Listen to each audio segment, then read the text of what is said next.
Assalamualaikum warahmatullahi wabarakatuh. Pertama-tama, senang sekali, alhamdulillah karena kita bisa bertemu di malam hari ini, malam yang berbahagia karena, di antara pandemik ini kita masih bisa berkumpul bersama-sama dan sama-sama belajar, berbagi, dan saling menginspirasi. Pertama-tama saya ingin menyapa dulu, selamat malam di Indonesia dan selamat pagi, siang, sore untuk semua yang rekan-rekan semua yang telah hadir di belahan dunia manapun. Lalu selamat datang juga kepada Prof. Etin Anwar selaku dari founder, dari Reducate dan kepada Dr. Aditya, selaku pembicara pada hari ini. Nah, perkenalkan nama saya Indah Ria Lestari, saya adalah, mahasiswa, magister program dari Sekolah Bisnis IPB, dan saya hari ini akan menjadi moderator pada webinar yang kedua, seri kedua. Tanpa berlama-lama, saya akan mempersilahkan Prof. Etin, yang biasa kita sebut dengan panggilan Bunda, untuk memberikan sambutannya, mengenai Reducate. Silakan Bunda. Terima kasih, selamat malam. Assalamualaikum buat teman-teman muslim. Sebetulnya saya sangat terinspirasi ini sama Mas Adit ya. Makanya Mas Adit our second guest karena betul-betul telah memberikan inspirasi untuk berbagi. Itu yang pertama. Yang kedua, Mas Adit juga mengajak kita scholar di luar negeri untuk memiliki koneksi tiga hal ya. Koneksi dalam bidang excellence, koneksi dalam bidang compassion, dan juga koneksi dalam bidang service.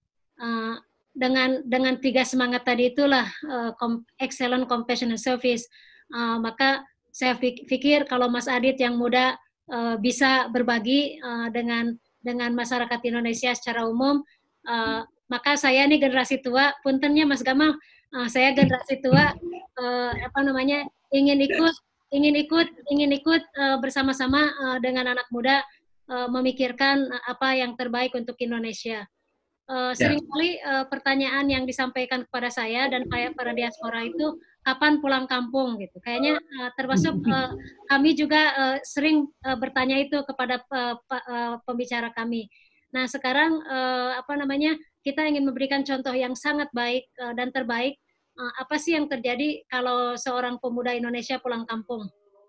Jadi Mas Adit ini contoh terbaik bagi para diaspora gitu. Kalau pulang kampung itu kiprahnya kelihatan. Dan saya itu orangnya senang belajar.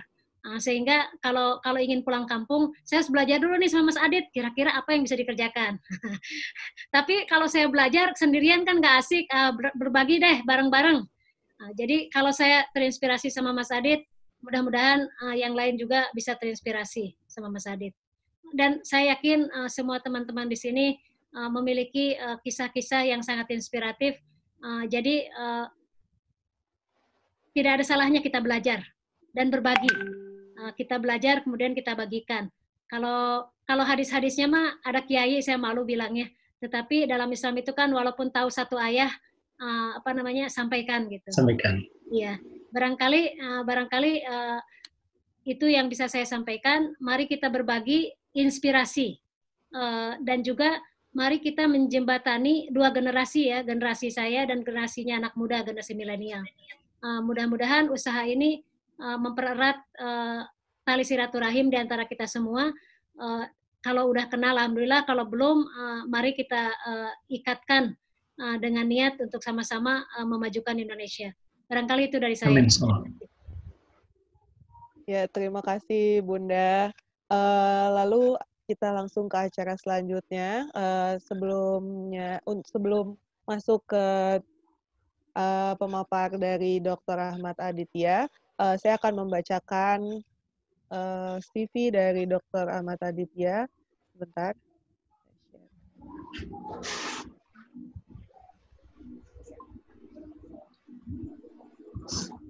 Bunda, mohon maaf, aku nggak bisa sharing ya sekarang. Oh ya, saya itu kan. Oke. Udah bisa? Ya, Udah bisa Bunda. Bentar.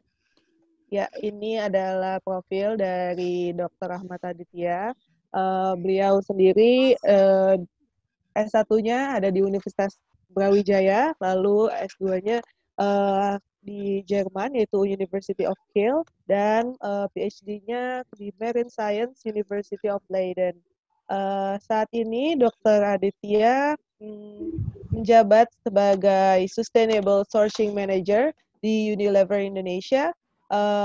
Dan pengalaman-pengalamannya dari profil Dr. Aditya ini, Dr. Aditya tentunya sudah keliling Indonesia dengan mempelajari berbagai macam orang-orang yang akan di-sharing pada hari ini.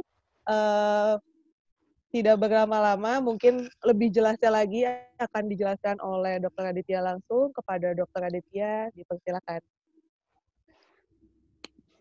Ya, terima kasih. Pertama-tama saya ucapkan terima kasih pada Bunda Etin. Bunda Etin ini guru, orang tua, sahabat yang kita dulu banyak berinteraksi dan insya Allah sampai sekarang. Jadi kalau Bunda Etin yang manggil, saya nggak bisa nolak nih. Tadi ada meeting sama Pak Sus, kita cancel, termasuk hari ini kita postpone ke besok. Karena saya bilang saya sudah ada janji. Jadi beliau ini orang yang menurut saya salah satu contoh ilmuwan yang luar biasa gitu.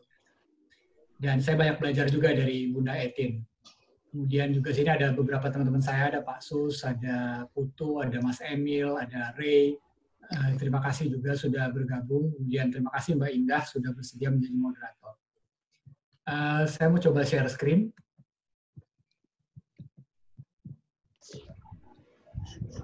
Kelihatan ya? Ya, sudah terlihat. Oke. Ya. Saya kasih judulnya Sustainability Journey, Story Behind People. Jadi ini saya ambil pengalaman reflektif saya ketika Bunda Etin bilang tadi, saya pulang ke Indonesia tahun 2013, Oktober 2013. Sebelumnya saya ada di Belanda dan Jerman, hampir 10 tahun. Kemudian saya memutuskan pulang waktu itu karena berbagai macam hal, termasuk salah satunya saya melihat bahwa mungkin waktu itu sebenarnya kepikirannya gini, saya mau pulang lah 2 tahun dulu aja, saya bilang istri saya 2 tahun pulang, terus nanti kita balik lagi ke Belanda, nggak apa-apa, karena kita udah ada kerjaan waktu itu di Belanda. Saya bilang saya pengen lihat Indonesia gitu, karena setelah saya lihat sebelumnya saya belum pernah tahu Indonesia, saya pengen lihat Indonesia, tapi setelah 2 tahun nanti kita pulang lagi. Tapi ternyata sekarang udah keterusan sampai 7 tahun kita nggak pulang-pulang lagi ke Belanda. Jadi ini pengalaman reflektif saya melihat cerita Indonesia dan potret sustainability yang ada di Indonesia. Perkenalan, nama saya Ahmad Aditya, tadi sudah dikenalin, saya S1 dari Brawijaya, S2 saya dari Kiel University di Jerman, kemudian saya S3-nya dari Leiden University. Ini beberapa organisasi yang saya sempat terlibat dan berkecimpung di dalamnya, mulai dari Indonesian Diaspora Network, Ikatan Ilmuwan Indonesia Internasional, Jaringan Alumni Luar Negeri, The Habibie Center, dan Millennium Chance. Saya paling sering ngasih foto yang tengah ini. Ini menurut saya salah satu pengalaman yang membekas dengan saya sampai sekarang, karena saya selalu belajar banyak di sela-sela makan siang dan makan malam saya itu dengan Pak B.J. Habibie. Jadi saya manggilnya Eyang Habibie. Jadi ada banyak cerita-cerita beliau yang tidak banyak orang tahu, yang saya tulis diam-diam, kemudian saya catat. Waktu itu saya bilang, Eyang, nanti suatu hari saya pengen terbitkan nih cerita-cerita diskusi kita ini gitu. Jadi itu pengalaman yang luar biasa, hampir selama 6 tahun saya berdiskusi dan menyerap langsung inspirasi dan cerita-cerita dari beliau. Tapi kalau itu kita buka jadi satu sesi sendiri nanti cerita dengan Eyang ini. Jadi saya mau ngasih sedikit background saya. Jadi saya itu dulu sebelum saya pulang ke Indonesia, saya banyak aktif bersama Bunda Etin juga dengan diaspora-diaspora lain itu, kita banyak melakukan kolaborasi akademik, kita banyak melakukan komunikasi, berjejaring, kemudian mencoba untuk mentransfer ilmu kita yang ada di Indonesia, yang ada di luar negeri, untuk sampai ke Indonesia. Jadi ini salah satu gambar yang cukup fenomenal waktu itu, karena kita sendiri nggak pernah kepikiran. Itu pertama kalinya waktu itu cerita tentang diaspora itu masuk ke salah satu TV nasional, yaitu Metro TV. Ini ada Bunda Etin juga, ini sebenarnya saya ngomong setelah Bunda Etin nih ngomong. Jadi di salah satu interview tersebut, rupanya mendapat sambutan sangat baik gitu di Indonesia. Sehingga pasca selesainya acara ini saya ditelepon sama Andi Noya, dia bilang, Dit, dia bilang, acara kita masuk rating kedua tuh di TV nasional setelah kasus Bibit Chandra, dia bilang. Bagus nih kata dia prospeknya. Jadi beliau sendiri sampai ditelepon sama Istana beberapa kali untuk cari tahu. Waktu itu belum ada terminologi diaspora. Jadi hanya ada orang Indonesia yang ada di luar negeri waktu itu. Jadi ini salah satu hal yang cukup menarik gitu. We put diaspora issue on the table.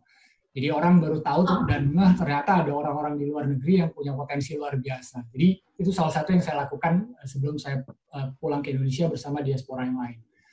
Kemudian juga saya banyak berkeliling dunia waktu itu. Jadi gambar yang tengah ini saya diminta untuk bicara di Swedia, kemudian saya bicara di Swiss, kemudian saya bicara di Austria.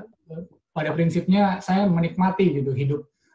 Ketika saya di luar negeri, saya berkeliling dunia, mulai dari Amerika sampai ke Mesir, Korea Selatan sampai ke Malaysia. Gitu. Poinnya yang saya lakukan adalah saya mencoba untuk memberikan enlightenment kepada orang-orang. Saya mencoba untuk memberikan pengetahuan apa yang saya tahu dan berbagi pengetahuan dan inspirasi kepada banyak orang. Termasuk salah satunya waktu itu yang juga coba kita lakukan adalah kita coba untuk menjembatani hasil riset-riset yang ada di luar negeri. Ini di foto yang pojok kanan ini. Waktu itu kita mengadakan pertemuan di kantor Indonesia Mengajar. Waktu Pak Anies Baswedan masih ketua di Indonesia Mengajar. Situ ada Profesor Yohanes Surya, Profesor Ishadi, Pak Masli Jalal. Kita mencoba untuk membridging hasil produk-produk dari diaspora yang ada di luar negeri.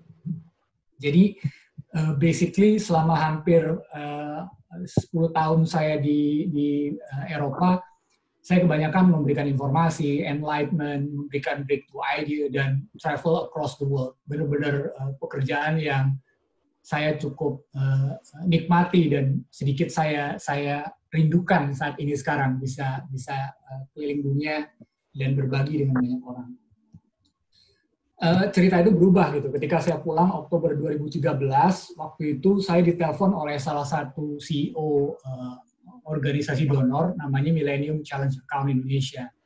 Jadi CEO ini namanya Pak JW Saputro waktu itu. Jadi sekitar akhir 2012, beliau telepon saya. Dia bilang, Adit, kita ada organisasi donor baru, namanya Millennium Challenge Account Indonesia. Organisasi ini mengelola dana hibah dari pemerintah Amerika Serikat sebesar 600 juta US dollar. Jadi kalau dikurskan waktu itu sekitar 8 triliun. Terus saya bilang ke dia, Pak, saya peneliti. Dan saya ini belum pernah mengelola hibah, saya nggak pernah terlibat di kegiatan social entrepreneur, activity, saya nggak tahu. Nah, menariknya adalah Pak JW Saputro ini adalah salah satu ilmuwan impact yang waktu itu saya temui waktu saya ke Maryland tahun 2012. Jadi waktu itu dia bilang, ayo kalau dia pulang dulu ke Indonesia, tiketnya kita bayarin, nanti kalau kamu nggak suka kamu boleh pulang lagi. Gitu. Tapi saya bilang saya nggak punya pengalaman nih belajar tentang ini. Dia bilang saya tahu kredibilitas kamu bisa belajar cepat. Nanti kita train. Jadi akhirnya Oktober 2013 saya bilang sama istri saya, udah kita pulang dulu lah. Ini ada kesempatan kita bisa melihat Indonesia. Waktu itu kan udah ada pekerjaan di Belanda, jadi saya bilang paling 2 tahun 3 tahun nanti kita balik lagi, tenang aja, yang penting kita lihat dulu nih ada kesempatan apa di Indonesia. Nah, jadi ini salah satu peristiwa yang membekas di saya ya. Oktober 2013 saya pulang, Desember Pak JW Saputro bilang kamu berangkat ke Sumba, kata dia.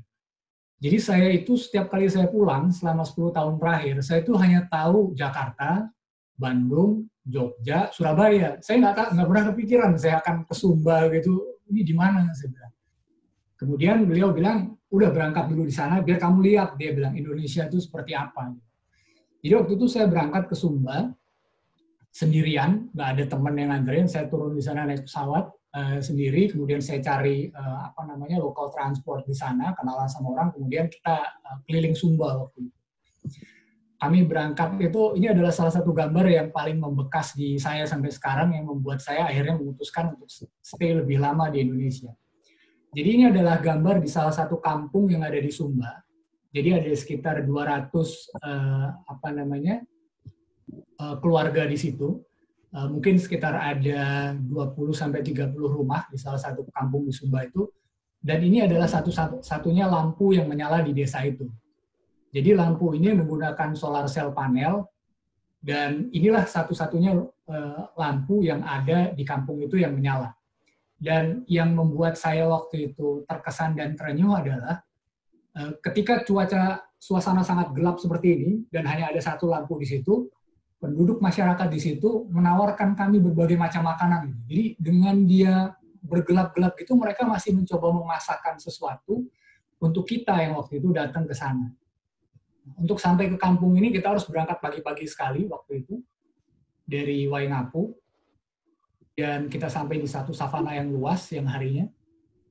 Jadi ini di Pulau Sumba itu kalau kita jalan, itu kiri kanannya jurang. Jadi kalau misalnya kita harus turun ataupun naik di antara lembah yang banyak batunya itu, kanan kita tuh kelihatan banget jurang. Jadi kalau misalnya kita lagi ngobrol-ngobrol di mobil, kalau sudah lewat jurang tuh, semua orang kayak zikir dalam hati gitu, mudah-mudahan ini nggak nyemplung di mobil gitu.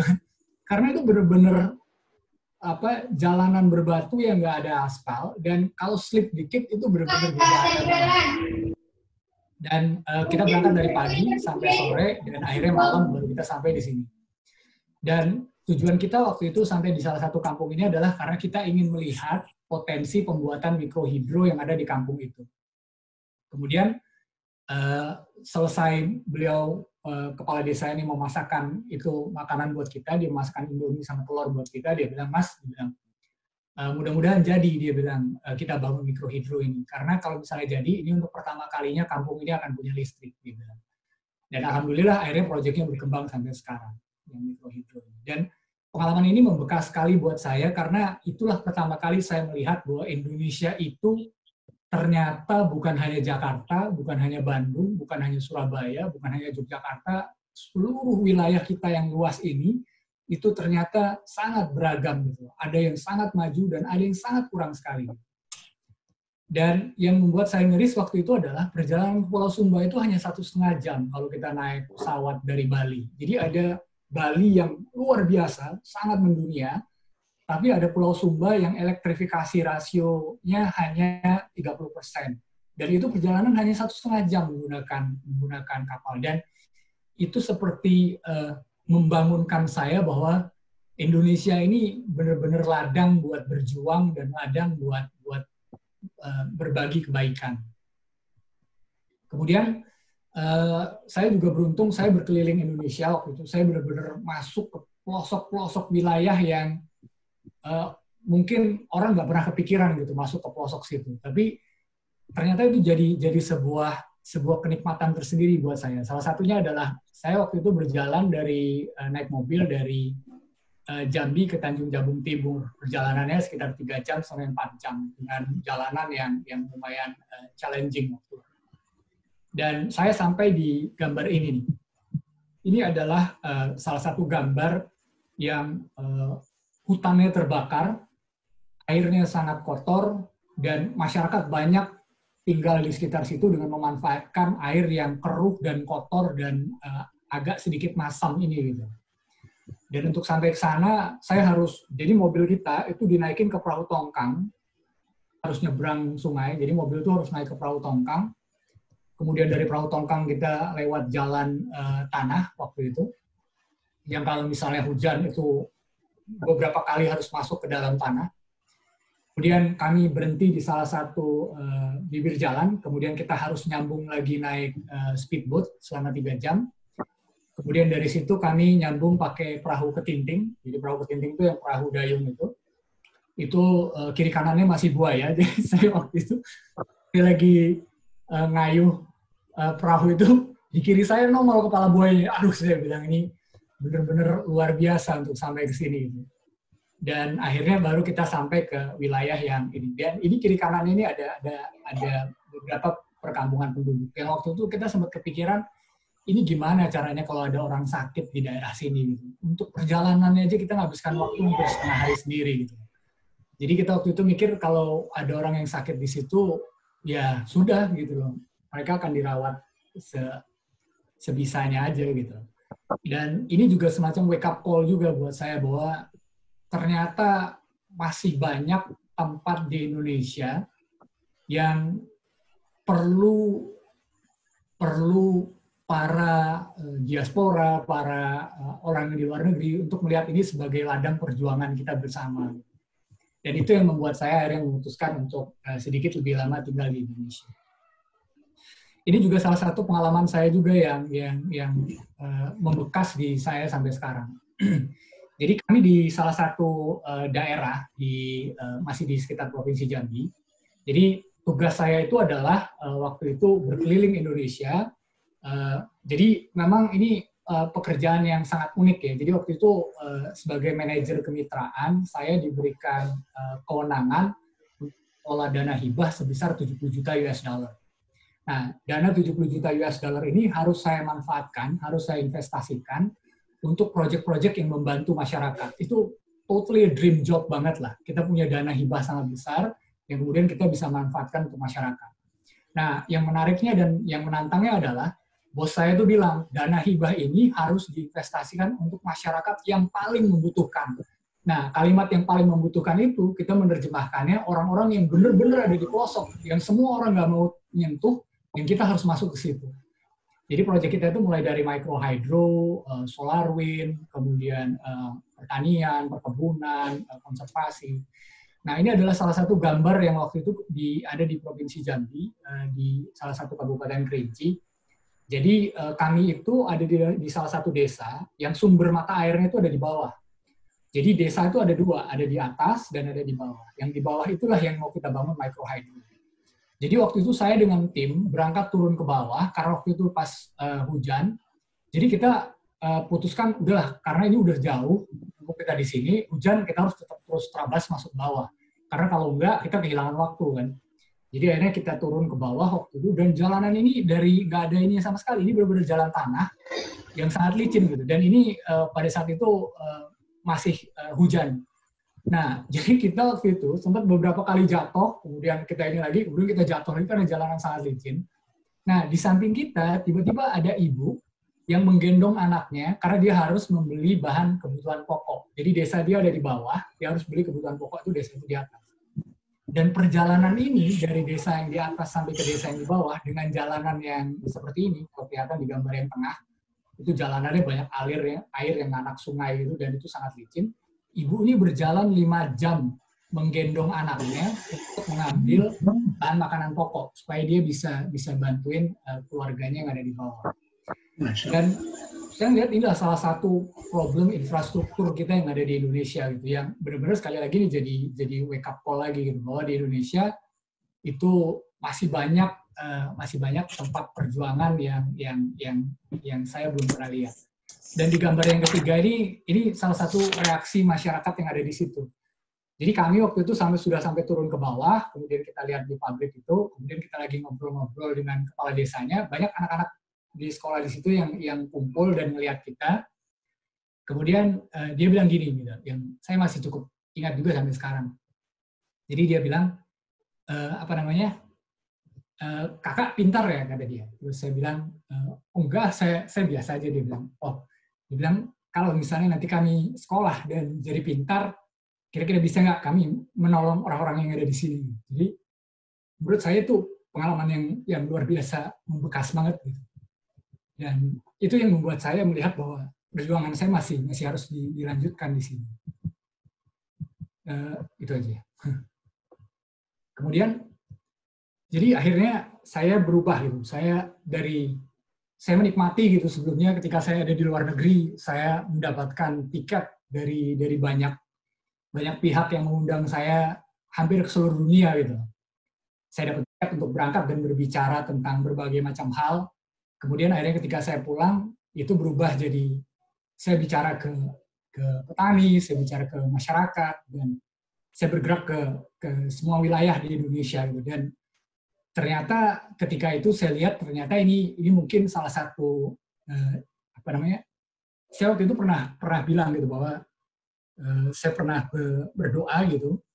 Saya bilang apa namanya? Kalau misalnya bisa, saya pengen dijadikan alat dari Tuhan untuk berbuat kebaikan. Jadi saya melihat ini mungkin salah satu caranya gitu yang. Jadi akhirnya saya berubah gitu dari bicara di berbagai macam forum, saya salaman dengan berbagai macam duta besar, saya berfoto dengan menteri, saya salaman dengan wakil presiden, saya salaman dengan raja Belanda gitu. Dan sekarang saya berubah jadi benar-benar turun ke akar rumput dan menikmati gitu berbicara dengan banyak masyarakat yang ada di bawah. Nah, kemudian dari situ saya mulai belajar ternyata posisi saya di Unilever sekarang sebagai Sustainable Sourcing Manager gitu. Jadi mostly saya bicara tentang sustainability. Jadi akhirnya saya melihat bahwa potret sustainability itu ada mitos dan ada faktanya gitu. Mitosnya itu bahwa sustainability tadi tentang pengelolaan alam yang berkelanjutan, pengelolaan lingkungan yang memiliki dampak ekonomi, itu tadinya hanya untuk para ahli aja gitu. Tapi ternyata setelah saya berkeliling hampir ke seluruh wilayah di Indonesia, ternyata banyak local wisdom yang itu sebenarnya mereka menerapkan konsep-konsep sustainability. Saya jadi banyak belajar tentang bagaimana caranya masyarakat tahu bahwa akan ada bencana dari tanda-tanda alam misalnya. Jadi mereka belajar sustainability.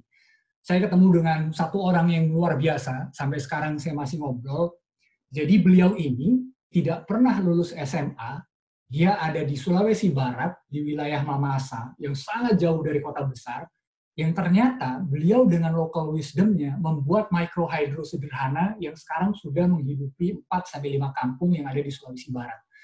Jadi kalau konsep sustainability, konsep pengelolaan lingkungan yang berkelanjutan, itu kita anggap hanya miliknya para ahli, misalnya hanya para dokter yang ngerti tentang sustainability, ternyata itu jadi mitos. Karena banyak sekali masyarakat yang menerapkan konsep sustainability.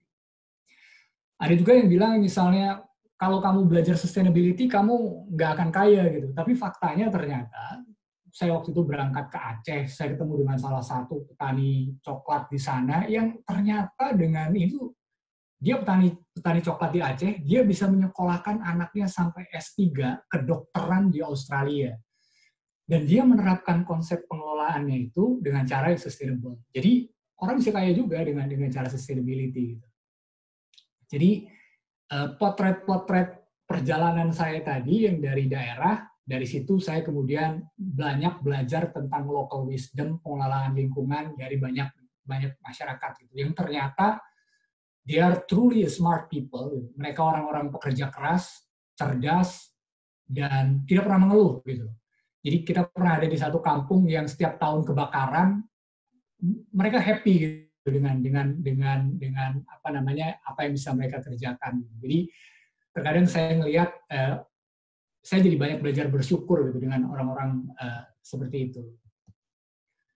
Nah, apa sih sebenarnya konsep sustainability itu? Kalau secara teori konsep sustainability itu kan ada 3 pilar, environmental, social, dan economic. Tapi dari perjalanan saya yang saya pelajari tentang konsep sustainability, saya melihat all of these 3 things, environmental, social, economic, ini sebenarnya semuanya itu tentang orang. Ini tentang bagaimana kita caranya melakukan pendekatan ke orang, kemudian memberikan pemahaman ke orang. Karena dulu waktu itu saya mikirnya gini, jadi saya bilang, saya punya uang nih, $70 juta, kemudian saya berpikir dengan uang $70 juta saya itu, saya bisa turun ke masyarakat, saya tinggal kasih tahu masyarakat, kerjain ini. Ternyata it doesn't work that way, itu nggak seperti itu gitu caranya. Bagaimana kemudian kita bisa engage sama masyarakat, bagaimana kemudian masyarakat itu paham tentang bagaimana mengelola lingkungan yang bagus, dan itulah menurut saya cerita yang penting tentang sustainability. Saya pikir itu aja ya, nanti teoritisnya bisa banyak, kita diskusi, saya pikir itu. Terima kasih Mas Adit. Mungkin kita buka pertanyaan ke teman-teman, rekan-rekan semua yang telah hadir di sini. Kalau ada yang mau bertanya, bisa disampaikan di grup chat terlebih dahulu, di Zoom chatnya. Lalu nanti akan saya bacakan atau saya undang untuk beraudiensi. Karena ini mumpung Mas Adit ada di sini loh, kita tuh bisa berbagi banyak. Dan Mas Adit ini punya apa ya, jejaring yang sangat luas, jadi sangat disayangkan kalau tidak ada yang bertanya. Dokter dari Jerman. Ya, ada yang ingin bertanya? Saya sendiri sebenarnya punya banyak pertanyaan pribadi. Mungkin tapi saya persilakan dulu kepada rekan-rekan sekalian. Mungkin sambil menunggu, itu tadi sangat menarik sekali bagaimana kita bisa membaur dengan warga lokal gitu, Dr. Adit. Itu gimana ya caranya kita memulai untuk ketika masuk pertama kali ke lingkungan yang baru, lalu kita supaya kita bisa bekerja sama membangun sesuatu yang tentunya positif untuk warga lokal, apa yang harus kita lakukan pertama kali gitu. Kalau saya melihatnya itu gini ya, ini juga salah satu pengalaman pribadi juga nih. Jadi saya nggak bisa sebut provinsi sama kabupaten ya nanti, jadi ada tersinggung. Jadi waktu itu saya berangkat sama tim ke salah satu kampung gitu di provinsi di Sumatera. Jadi ketika kami di kampung itu, jadi enaknya pekerjaan saya sekarang ini adalah saya itu mengelola dana yang dipercayakan untuk kemudian diinvestasikan untuk masyarakat yang membutuhkan. Jadi saya waktu itu berjalan ke salah satu provinsi, sampai di salah satu kampung, kemudian saya ketemu dengan beberapa tokoh masyarakat di situ. Kemudian saya bilang, Pak, kira-kira apa yang dibutuhkan oleh masyarakat di sini, gitu ya. Kemudian bisa kita support.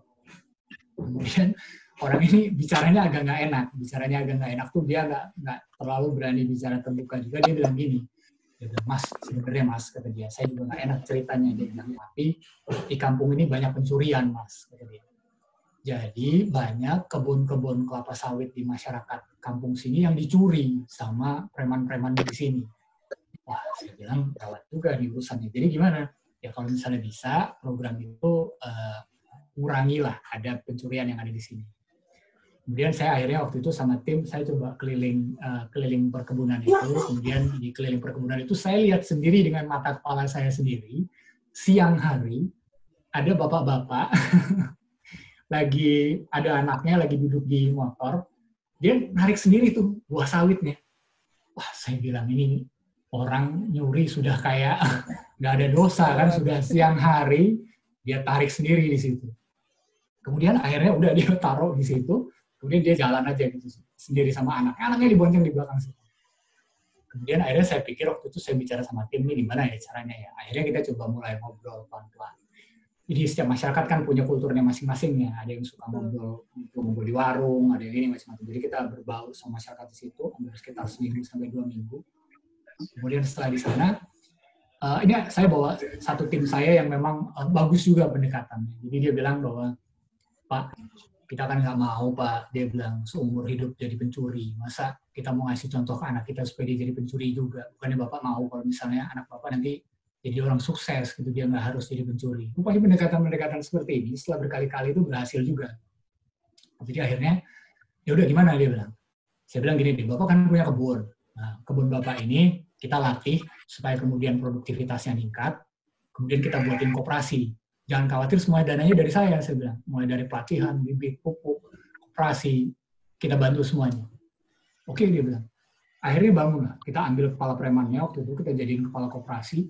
Kemudian dia bangun bisnis, kemudian dia pengelolaannya. Dan sampai sekarang, alhamdulillah koperasinya masih berjalan.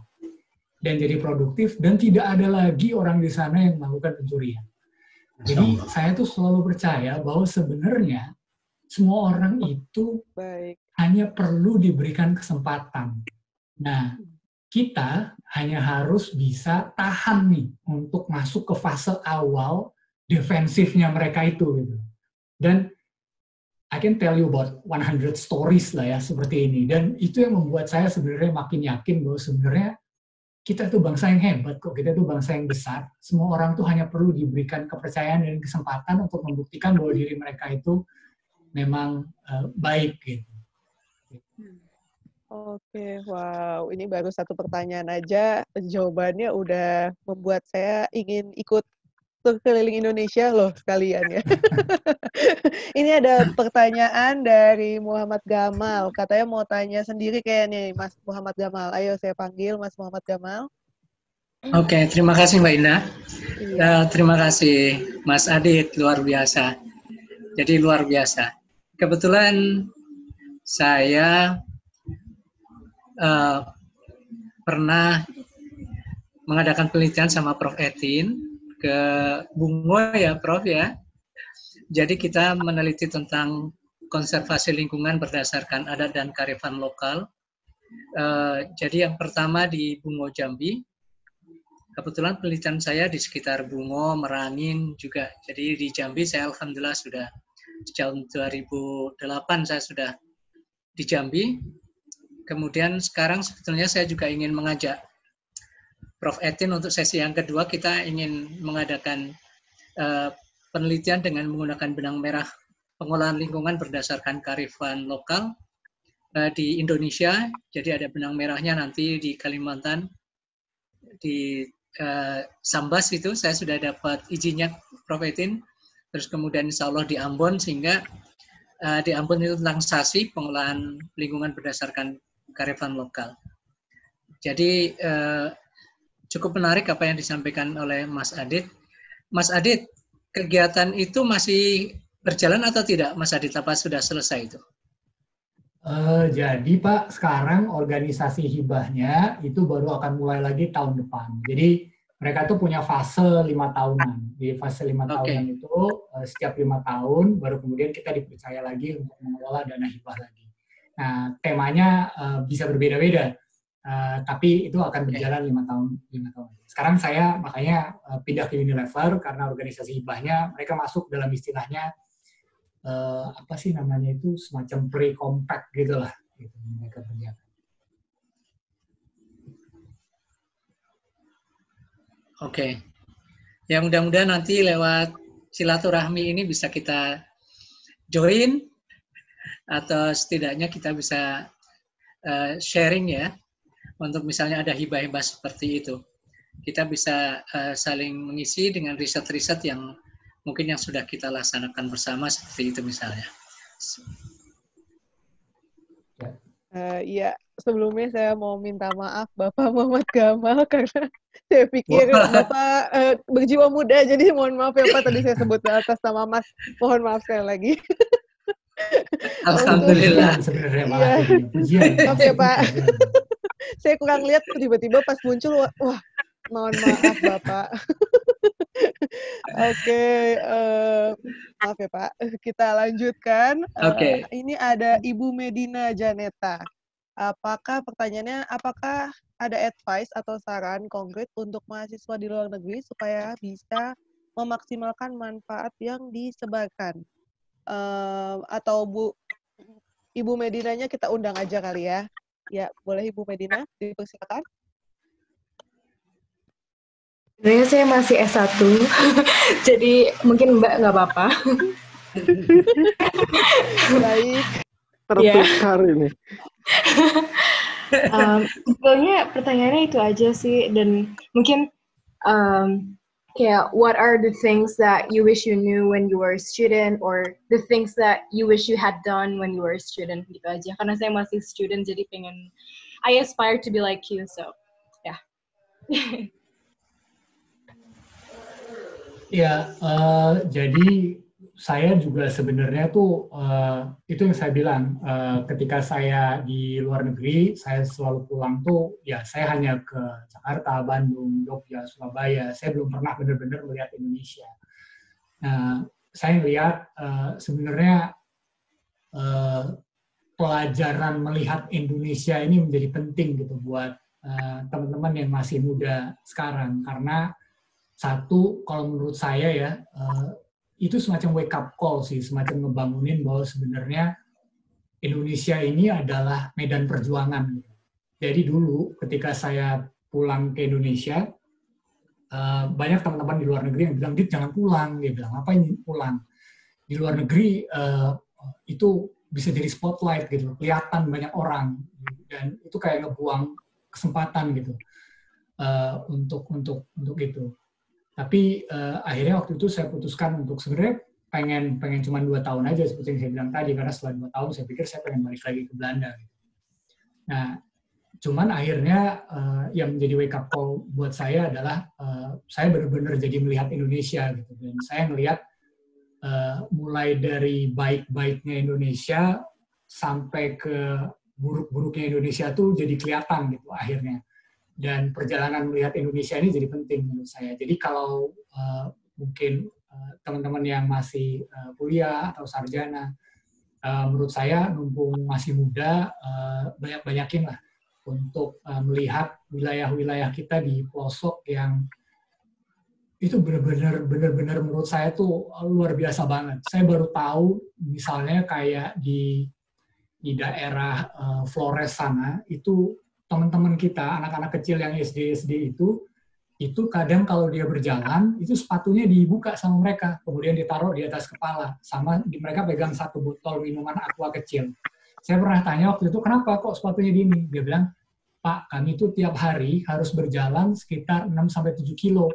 Jadi kalau misalnya kami pakai sepatu kami terus, itu nanti sepatu kami bisa rusak. Jadi akhirnya dia harus taruh. Dan menurut saya tuh, itu pelajaran yang tidak perlu diceritakan, yang langsung kita kayak, aduh gila ya gitu.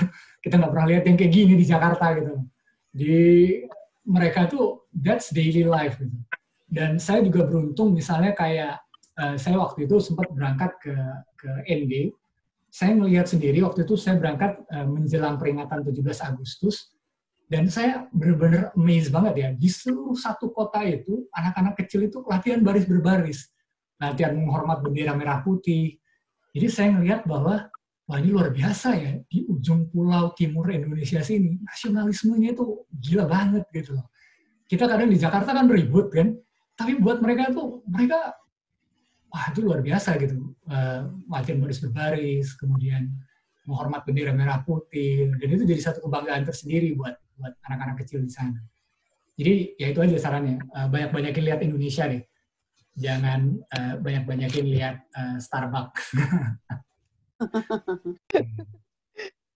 Oke, terima kasih. Mungkin saya mau kasih tips juga buat yang masih kuliah, karena dulu waktu saya masih kuliah juga, waktu S1 saya suka ikut LSM gitu, untuk kegiatan volunteer kali ya, Mas Adit. Jadi kayak biar mungkin langkah-langkah kecil kita untuk mulai ikut aktif dalam acara-acara tertentu, baik lingkungan, atau mungkin kata Bunda Etin, siapa yang mau jadi volunteer di Reducate ya sekalian kan. Kita bisa belajar bareng-bareng di sini. Oke, mungkin saya juga mau undang Bunda Etin lagi. Mungkin Bunda Etin juga sama-sama bisa berbagi, di mana Bunda Etin juga kan di luar, di Amerika, dan mungkin pengalaman-pengalaman lainnya juga punya banyak cerita dalam menyesuaikan diri dengan orang-orang yang berbeda culture. Nah, gimana sih Bunda cara kita bisa menyatu dengan orang-orang yang berbeda culture? Terus how to make them trust with us, dan sehingga mereka mau bekerja sama dengan kita. Mungkin Bunda juga bisa sama-sama berbagi. Terima kasih. Sebetulnya ini spotlight-nya Adit ya, Adit ya. Tapi kalau ditanya harus jawab ya. Kalau saya sih selama di Amerika itu kan settingnya di kampus ya. Jadi to certain degree very privileged gitu ya. Kenapa? Karena tidak mengalami banyak exposure sebetulnya ke masyarakat lokal. Kalau ini saya yakin pengalaman Adit juga ya. Mungkin Adit sedikit bisa sharing ya. Ketika di Belanda itu seperti apa gitu kegiatannya. Jadi lebih pada saya tinggalnya itu di kota kecil nih. Mas Gamal pernah datang ke sini sebagai visiting. 1 jam dari Cornell University, 1 jam dari Syracuse University, 1 jam dari Rochester University, jadi tengah-tengah gitu. Jadi super small town. Adaptasi sebetulnya relatif mudah walaupun kota kecil, karena dalam setting akademik. tetapi yang paling menyentuh saya di kampus kami itu ada seorang Buddhis yang pakaiannya itu pakaian Buddhis monk ya, pakaian apa namanya? Biksu Buddhis ya.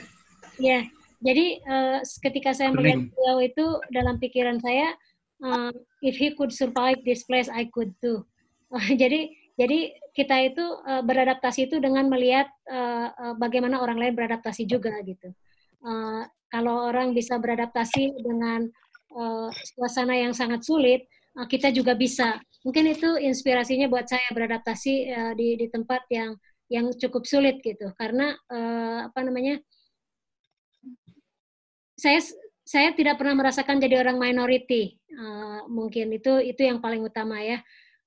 Kalau kita di Indonesia growing up confident ya, walaupun kita perempuan, nggak ada sebuah budaya yang secara sengaja membuat kita menjadi less gitu ya. Tapi kan di Amerika ini, Amerika dibangun dengan peradaban perbudakan, di mana racial relation itu tensionnya sangat tinggi antara white dan African American itu.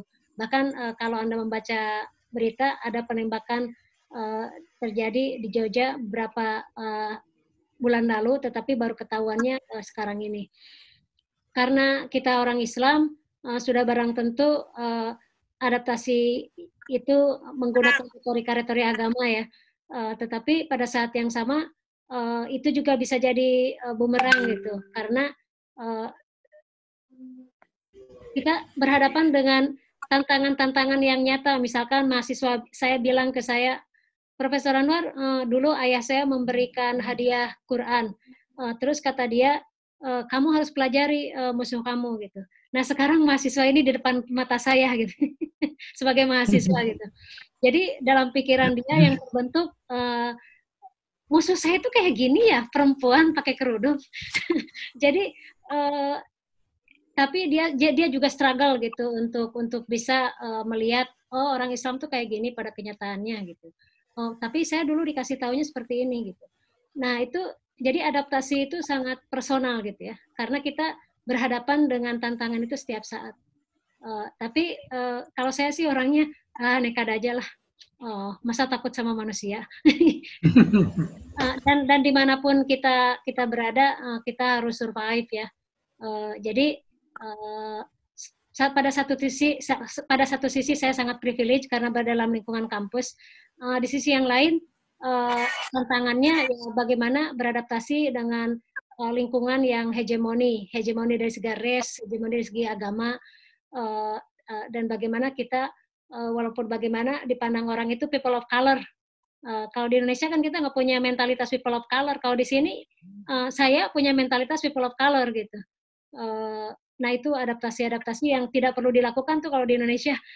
Adaptasinya beda lagi gitu. Tapi kata Mas Adit tadi, adaptasi antara privilege orang kota, privilege daerah tertinggal, kelas, perbedaan kelas yang kaya yang miskin, perbedaan akses.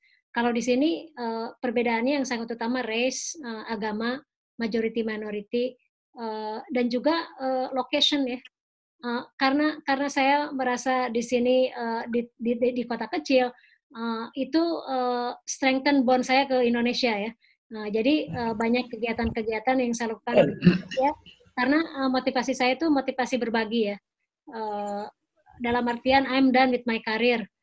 What is next in my life gitu. Jadi saya ingin terus berbagi, tetapi inspirasi berbagi ini seperti saya nyatakan tadi di awal, saya belajar dari anak-anak muda seperti Mas Adit itu. Terima kasih. Wow, terima kasih Bunda sharingnya. Kita tunggu pertanyaan-pertanyaan selanjutnya untuk Bunda, karena Bunda juga bisa berbagi di sini tentunya. Nah, tapi ini juga banyak nih ternyata fansnya Mas Adit ini ya, bertanyanya banyak sekali Bunda. Kita kembali lagi ke Mas Adit. Ini ada pertanyaan dari Mbak Ajeng Putri. Mas Adit mohon izin bertanya, berdasarkan pengalaman Mas Adit ketika melaksanakan program di masyarakat, exit strategi seperti apa yang efektif agar ketika program selesai manfaatnya dapat tetap sustainable? Terima kasih. Ya, jadi kalau menurut saya satu semua program itu harus dibangun dari komitmen bersama antara kita dan juga masyarakat. Karena kalau komitmennya hanya satu arah dari kita aja, berarti itu maunya kita.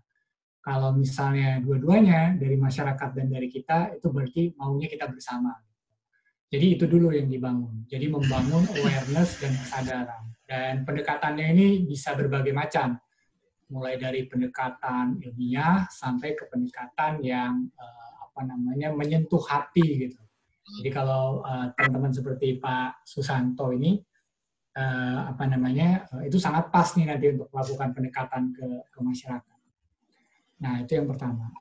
Kemudian yang kedua, menurut saya setelah ada komitmen bersama itu, yang kedua adalah masyarakat ini harus di-build capacity-nya, harus di-build knowledge dan skill-nya. Karena kalau mereka punya knowledge dan skill-nya, mereka bisa mengupgrade diri mereka. Dan knowledge and skill ini penting dan mahal gitu. Seperti Bunda Etin yang tadi bilang, bagaimana caranya kita membangun skill dan kemampuan masyarakat yang ada di daerah-daerah ini, menurut saya itu jadi penting. Nah, saya sebenarnya ini kalau misalnya boleh curhat sedikit ya, saya ngelihat sebenarnya dulu saya punya pengalaman sangat luar biasa dengan teman-teman di IMPAT. Jadi saya melihat begitu luar biasanya diaspora kita di luar negeri dengan berbagai macam skill dan keahliannya. Kemudian sekarang setelah saya kembali ke Indonesia, saya melihat ada banyak permasalahan-permasalahan di Indonesia yang bisa dijawab dengan knowledge dan skill para diaspora yang saya tahu yang ada di luar negeri. Nah, proses bridging ini nih yang sekarang membuat saya berpikir gimana ya caranya supaya orang-orang yang punya skill dan talenta luar biasa ini itu bisa di-bridge dengan kebutuhan real yang ada di masyarakat. Nah, proses bridging ini menurut saya jadi pekerjaan besar yang penting. Jadi karena gini, kalau misalnya kita bicara skill itu berbagi itu kita nggak boleh seperti Bunda Etin bilang, saya juga makanya mendukung 100% Reducats ini berbagi ilmu itu menurut saya itu pekerjaan mulia gitu ya. Jadi mencoba untuk men-sharing ke orang tentang apa yang kita punya. Karena selama ilmu yang kita ajarkan itu embed dan attach di kepalanya dia, kemudian diturunkan ke anaknya, kemudian diturunkan ke anaknya lagi, maka kontribusi kita itu akan terus berlanjut terus. Nah, bayangkan kalau misalnya skill dan knowledge yang luar biasa tadi, itu bisa kita bridge sampai ke masyarakat, itu menurut saya impact-nya akan luar biasa. Baik, terima kasih. Apakah sudah cukup, Mbak Ajeng? Oke, sudah, terima kasih. Nah, ini ada pertanyaan lagi. Ini ada dua sebenarnya yang ingin bertanya. Ada Mbak Fatima dan Bapak Ahmad Mudrikah, tapi karena Bapak Ahmad itu lebih senior, mohon maaf ya Mbak Fatima, sebentar. Habis Bapak Ahmad dulu, baru nanti Mbak Fatima saya tanyakan. Silakan Bapak Ahmad. Terima kasih. Bahasa halus dari lebih tua adalah senior. Mas Adit, terima kasih atas kesempatannya. Minggu lalu kita diskusi dengan Mas Wildan.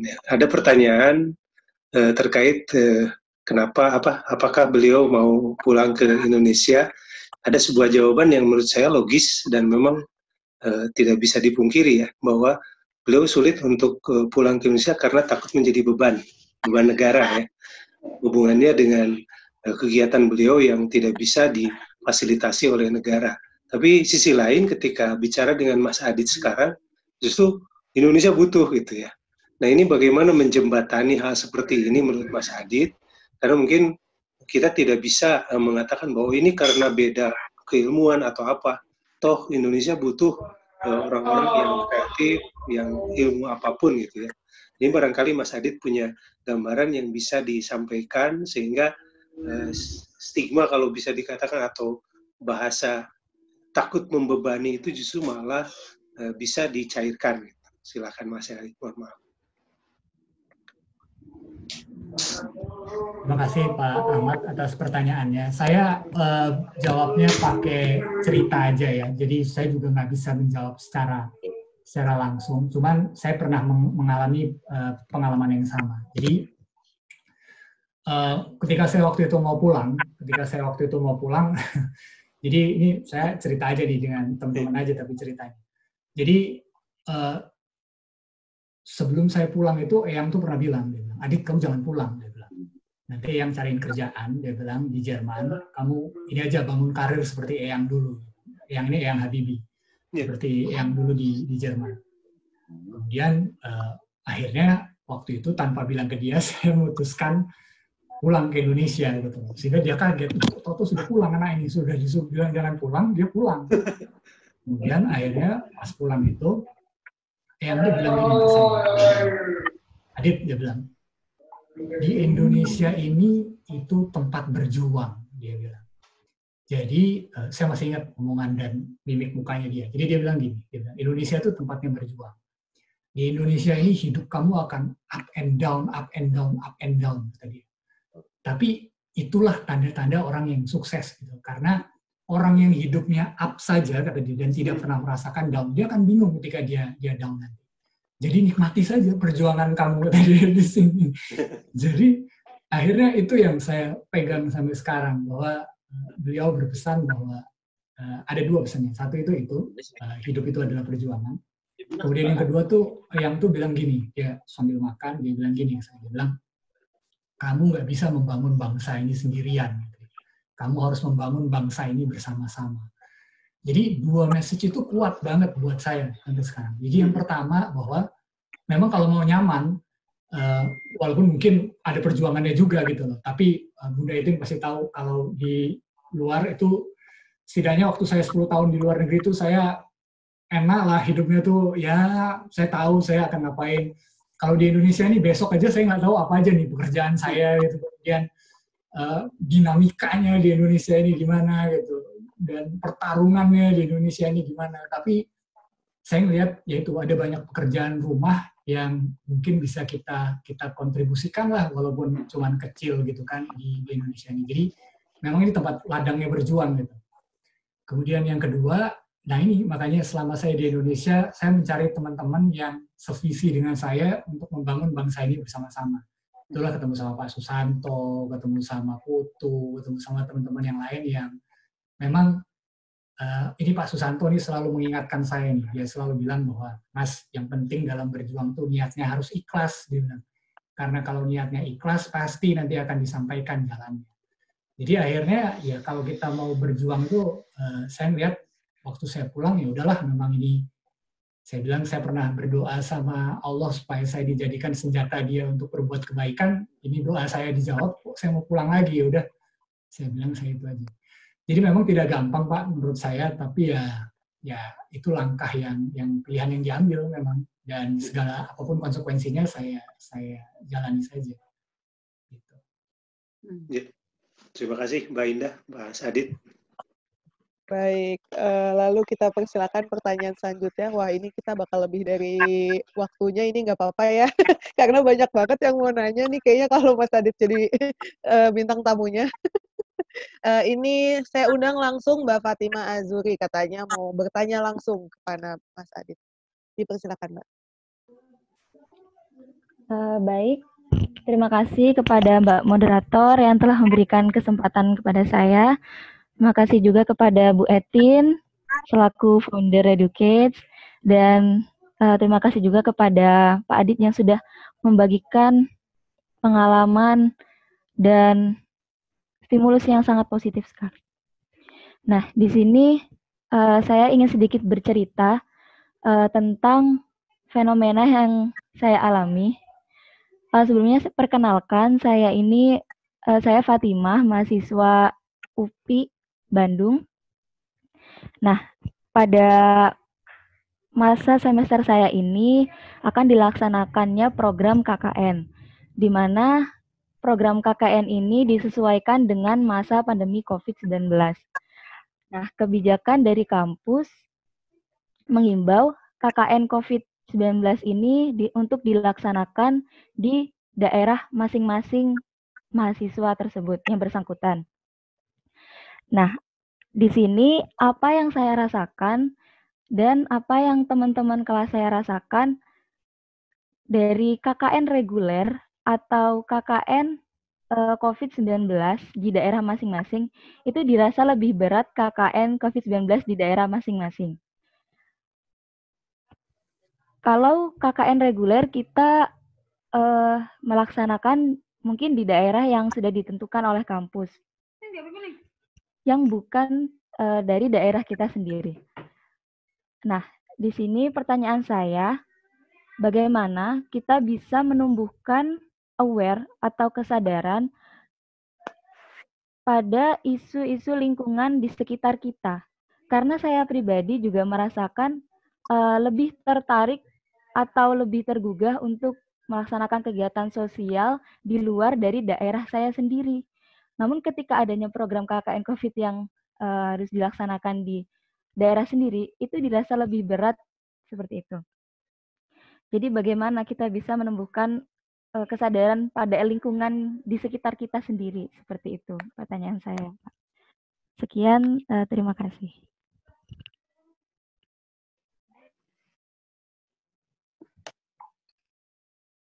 Ya, silakan.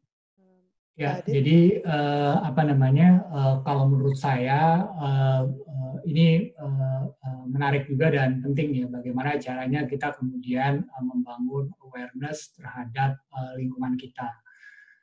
Kalau menurut saya, satu memang kalau pendekatan praktisnya kita harus mulai dari isu-isu yang langsung bersentuhan dengan kepentingan masyarakat banyak. Misalnya tentang membuang sampah atau apapun itu gitu yang memang langsung ada interaksi dan dampaknya dengan masyarakat, sehingga kemudian mereka ketika diajak bicara itu bisa memvisualisasikan apa sebenarnya yang menjadi isu dan bagaimana dampaknya. Yang kedua, memang sebenarnya dari pengalaman saya, hampir semua program yang kita lakukan itu kuncinya cuma satu sebenarnya, pola komunikasi. Jadi bagaimana caranya kita membangun komunikasi yang baik dengan masyarakat. Karena kadang kalau kita punya niat baik, tapi kemudian pola komunikasinya tidak berjalan dengan baik, tidak akan bisa berjalan juga. Nah, yang ketiga tetap akhirnya harus ada komitmen bersama tadi, gitu. Karena pelaksanaan program awareness, lingkungan, dan lain-lain ini harus resiprokal ya, harus dua arah. Dia tidak bisa hanya satu arah aja. Karena kalau dia satu arah aja, kitanya pasti akan capek gitu. At certain point kita akan merasa capek karena tidak melihat impact dan dampaknya. Tapi kalau dia dua arah, menurut saya itu akan saling mendukung satu sama lain, sehingga akselerasi programnya akan berjalan lebih bagus. Itu mungkin ya. Baik, terima kasih. Ke pertanyaan selanjutnya, mungkin ini pertanyaan terakhir dari audiens, dari Ibu Tutut. Ibu Tutut Sumartini, Prof. Etin dan Dr. Adit, dari paparan tadi saya jadi ingin mendapat masukan tentang kegiatan pengabdian masyarakat dari dosen dan mahasiswa program studi sastra Inggris yang bermanfaat baik bagi kedua belah pihak untuk masyarakat dan juga bagi yang melaksanakan PKM. Mungkin bisa dapat masukannya program seperti apa, Mas Adit atau Prof. Etin? Ya, kalau menurut saya, pertama memang harus dipetakan dulu kebutuhan dari setiap lokus yang ingin didatangi. Jadi kemudian programnya tepat sasaran. Jadi proses pemetaan ini penting supaya kemudian impact-nya itu bisa dirasakan oleh masyarakat. Let's say misalnya kebutuhannya menanam padi, kemudian kita datang dengan program menanam kopi, kan jadi kurang pas. Jadi memang harus dipetakan dulu. Terminologi sustainability-nya ini kalau misalnya agak teknis itu ada namanya FPIC. FPIC itu Free Prior Informed Consent. Free Prior Informed Consent itu jadi poinnya kita datang ke masyarakat, berdialog dengan masyarakat, kemudian melakukan pemetaan apa yang menjadi kebutuhan oleh masyarakat. Nah, setelah itu baru kemudian diformulasikan bagaimana potensi kita bisa menjawab kebutuhan itu. Itu yang pertama. Yang kedua, tidak semuanya itu terkait dengan investasi uang ya ketika kita ini. Ada beberapa orang yang punya luxury untuk melakukan program yang kemudian itu merupakan produk barang gitu yang dibangun. Tapi banyak juga sebenarnya orang-orang yang ikut terlibat langsung dalam kegiatan-kegiatan yang sifatnya non-fisik yang membantu masyarakat. saya ambil contoh yang paling gampang dan kita paling familiar, itu misalnya program Indonesia Mengajar itu kan sebenarnya program yang menjawab langsung kebutuhan dari masyarakat, tidak terkait sama produk dan barang, tapi membuild capacity dari masyarakat. Jadi itu tadi, yang pertama harus dipetakan dulu, kemudian diformulasikan dengan apa potensi yang ada, baru kemudian nanti dijalankan programnya. Jadi saya tidak bisa jawab secara spesifik karena lokusnya mungkin berbeda-beda nanti. Terima kasih Mas Adi. Ya, Ibu agak putus-putus, Ibu.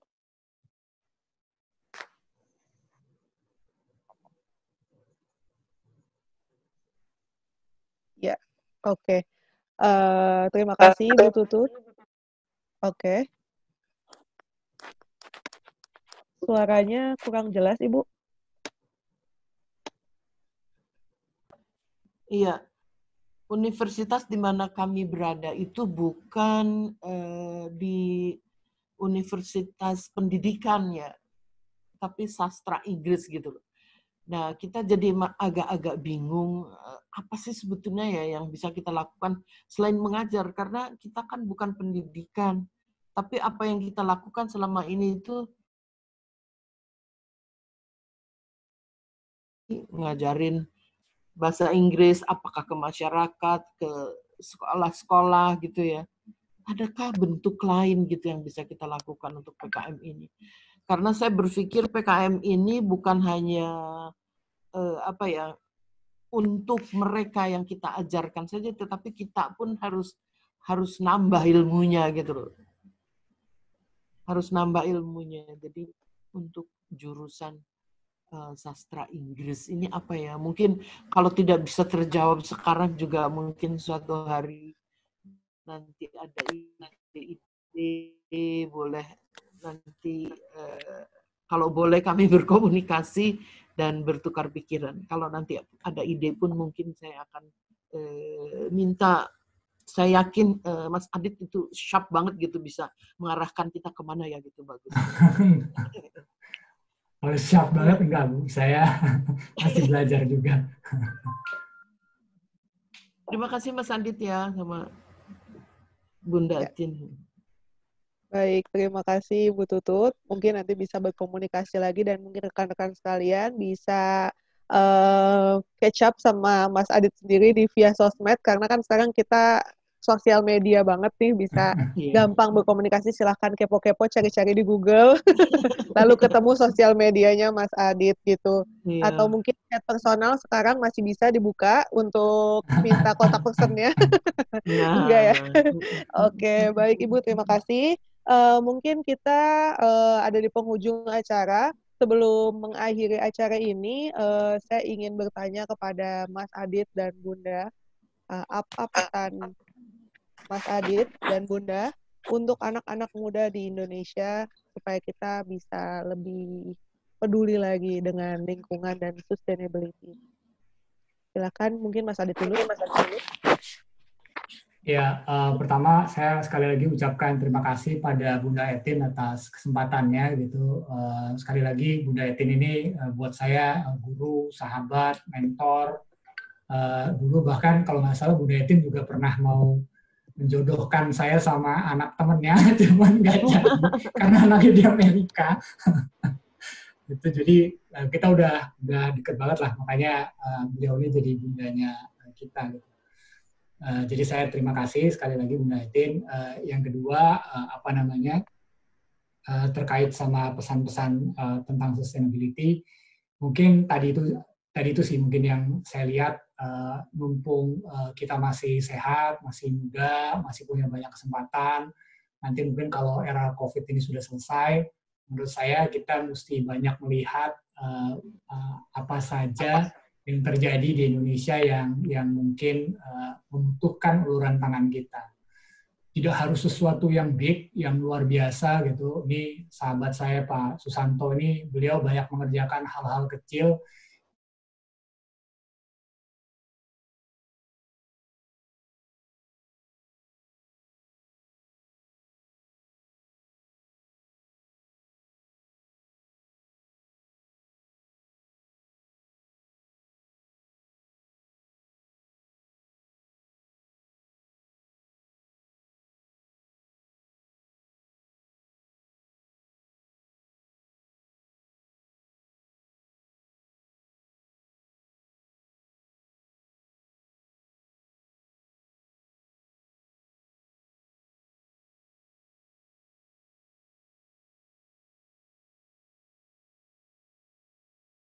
Ya, mohon maaf.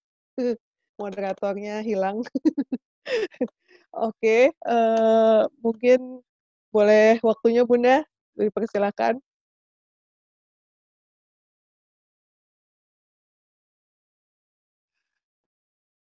Bunda, mohon maaf, Bunda kayaknya mic-nya belum di itu, masih di mute Bunda. Oke. Mohon maaf tadi technical difficulties pada menghilang. Saya akan berbicara dari spirit Mas Adit dan itu pada prinsipnya filsafat saya juga. Jadi keyword saya secara pribadi itu excellence, compassion, and service. We have to excel in what we are doing. Kalau ingin kita mengajarkan excellence itu, we have to excel ourselves. Be compassionate. Kita juga harus saya kesulitan mencari padanan bahasa Indonesia compassion itu yang pas gitu. Dan ketiga kita harus volunteer, jadi service. Jadi anak-anak muda itu memerlukan 3 hal menurut saya. You need to excel dalam bidangnya. Yang kedua, kita harus care sama orang lain gitu. Sehingga kalau dalam bahasa itunya kiainya ya Abah Ahmad khairun nas anfa'un nas katanya ya. Kalau dalam bahasa para kiainya. Dan kemudian memberikan ke orang lain, berbagi, yaitu service. Jadi anak muda perlu 3 hal ya, compassion, excellent, compassion, and service. Terima kasih. Terima kasih Bunda. Tadi pas saya hilang, apakah Mas Adit itu udah selesai memberikan statement terakhir ya? Sepertinya kita sama-sama hilang ya. Oh gitu, ya udah boleh dipersilakan lagi Mas Adit. Ya, pada prinsipnya sih saya melihat itu aja sih, kita mesti banyak melihat apa aja sih sebenarnya yang terjadi di Indonesia, kemudian apa aja yang jadi gini, saya kadang kalau baca berita itu akhir-akhir ini kok isinya tuh negatif semua gitu, dan mengundang banyak pesimisme gitu kita sebagai bangsa gitu ya. Padahal saya melihat masih banyak orang-orang yang ada di pelosok-pelosok yang jauh dari sorotan media yang mengerjakan hal-hal yang baik dan mulia gitu. Dan menurut saya itu jadi penyemangat kita bahwa masih banyak hal-hal baik yang terjadi dan bagaimana kita bantu membesarkan hal-hal baik seperti itu. Waktu saya diajak ke Reducate sini, Bu Etin bilang, Dit mau nggak sodakoh ilmu? Dia bilang, wah saya suka banget gitu kan kalau sodakoh ilmu itu, karena itu pahalanya panjang kalau sodakoh ilmu. Ya itu. Jadi menurut saya itu aja sih. Baik, terima kasih sekali lagi kepada Mas Adit dan Bunda Etin, dan serta rekan-rekan sekalian yang telah hadir di acara kali ini. Saya sendiri sangat terinspirasi, terima kasih. Dan mungkin teman-teman sekalian, alhamdulillah di webinar kedua ini kita makin banyak belajar, makin banyak topik-topik yang mungkin kita bisa gali-gali ke depannya. Dan sebelumnya saya mohon maaf apabila terjadi banyak kesalahan kata dalam acara webinar yang kedua ini. Dengan ini saya tutup webinarnya. Terima kasih. Selamat berpuasa untuk teman-teman yang sedang menjalankan ibadah puasa. Dan selamat malam di Indonesia, serta sampai jumpa di pertemuan webinar yang berikutnya.